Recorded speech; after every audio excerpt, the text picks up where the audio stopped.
والصلاة والسلام على من لا نبي بعده أما بعد فأعوذ بالله من الشيطان الرجيم بسم الله الرحمن الرحيم مالك يوم الدين صدق الله العظيم صدق رسوله النبي الكريم. آئیے ہم اور آپ سب مل کر ہمارے پیارے آقا صلی اللہ علیہ وسلم کی بارگاہ مقدس میں درود پاک کا نظرانہ پیش کریں. پڑھیے چلیے اللہم صلی علی سیدنا و مولانا محمد و بارک وسلم.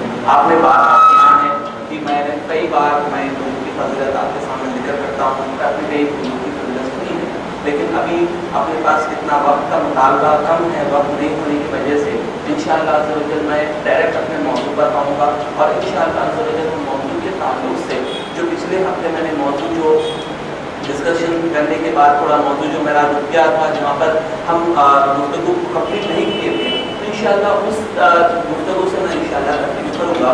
اور حضور برکت کے لیے آپ کے سامنے عرض کرتا ہوں جو میں نے آیت پیش کی ہے اس آیت کا مفہوم مانا یہ ہے اللہ عز و جل فرماتا ہے کہ آیت میں جو پیش کی ہے کہ مالک یوم الدین یعنی روز جزا کا مالک ہوگا، یعنی اللہ عز و جل قیامت کا مالک روز جزا کا مالک ہوگا. تو میں نے یہ آیت اس لیے چنی ہے کیونکہ ہمارا جو گفتگو ہمارا جو موضوع ہوگا یہ موضوع ہوگا قیامت کے تعلق سے، یعنی قیامت کی کیا کیا نشانیاں ہوں گی، کیا کیا نشانیاں آلریڈی ظاہر ہو چکی ہے، کیا کیا نشانیاں ظاہر ہوں گی، کیوں آگے بڑھ کر یہ نشانیاں اور جو ہے بدل جائیں گی. تو آپ سمجھیں گے کہ بھائی قیامت کی جو نشانیاں ہیں تو آج جو ہمیں دکھ رہا ہے وہ سمجھ میں نہیں آ رہا. اگر ہم دیکھیں گے کہ اگر ایک نارمل سے انسان دیکھے گا تو جو دنیا میں اب ہو رہا ہے، یعنی جو ہمارے دیش میں ہو رہا ہے، جو باہر کے ملکوں میں جو ابھی ہو رہا ہے، اس کو ہم لاجیکل سوچیں گے تو ہمارے دماغ میں بات لیں گے آخر یہ ہو کیا رہا ہے. ہم ایک کنفیوژن دیکھیے، ہر شخص ایک کنفیوژن میں بھی سمجھ میں نہیں آ رہا ہے. ایک مہینہ پہلے کچھ اور تھا، ایک نئی گورنمنٹ آ گئی، پھر کچھ اور ہو گیا،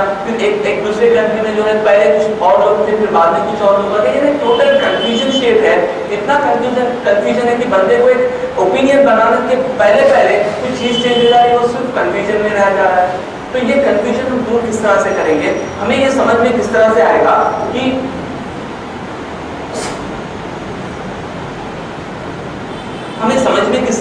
کہ ہم آج کی دنیا کو کس طرح سے ہم سمجھ سکیں گے.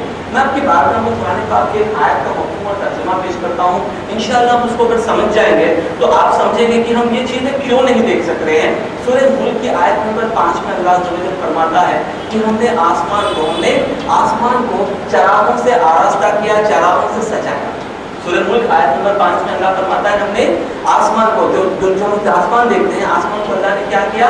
چراغوں سے روشن فرمایا. تو اگر ہم اس کو ایک نظر سے دیکھیں گے، یعنی ایک آنکھ سے دیکھیں گے، سمجھنے کی کوشش کریں گے کہ اللہ نے تاروں کو، آسمان پہ کیا ہوتے ہیں؟ تارے ہوتے ہیں، سورج ہوتا ہے اور چاند وغیرہ ہوتا ہے. تو تاروں کو ہم سمجھیں گے کہ ہم تاروں کو کس طرح سے اللہ نے ذکر فرمایا قرآن کی سورہ ملک کی آیت نمبر 5 میں اللہ نے فرمایا کہ ہم نے آسمان کو جو ہے چراغ سے روشن فرمایا. تو اگر ہم سوچیں گے کہ اللہ نے ایک تاروں کے لیے چراغ کا لفظ استعمال فرمایا، اللہ چاہے تو کوئی اور بھی لفظ استعمال کر سکتا تھا، تو اللہ نے صرف چراغ کا لفظ بھی استعمال کیا.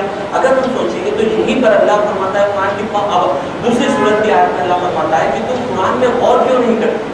اللہ فرماتا ہے کہ تم قرآن میں غور نہیں کرتے. اور اللہ یہ بھی فرماتا ہے قرآن میں کہ ہم نے عقل مندوں کے لیے قرآن میں ایسی ایسی مثالیں بیان کی ہے کہ اسے نہیں جھٹلا سکیں گے. یعنی عقل مندوں کے لیے اللہ نے مثالیں بیان فرمائی ہے اور لوگوں کے لیے نشانیاں بیان کی ہے، لیکن نشانیوں کو دیکھنے کے بعد بھی بہت سارے لوگ قرآن کو سمجھنے سے قاصر ہیں، قرآن کی وہ مطلب کو سمجھ نہیں سکتے. تو میں آپ کے دماغ کو، ذہن کو سمجھانے کے لیے ایک چیز عرض کرتا ہوں کہ یہاں پر قرآن میں اللہ عز و جل نے کیا لفظ استعمال کیا؟ لیمپ. تو آپ کہیں گے اگر میں آپ سے پوچھوں گا کہ اللہ نے کیوں استعمال کیا، تو آپ کا ایک سمپل سا جواب یہ ہوگا بھائی اس لیے استعمال کیا کیونکہ تارے چمکتے ہیں اور تاروں سے جو ہے ٹمٹماہٹ بڑی روشنی آتی ہے، ایک طرح کا روشنی ہوتی ہے، اسی لیے اللہ تعالیٰ نے اس کو چراغ کیا. تو یہ بھی بات بالکل درست ہے، یہ بھی بالکل صحیح ہے.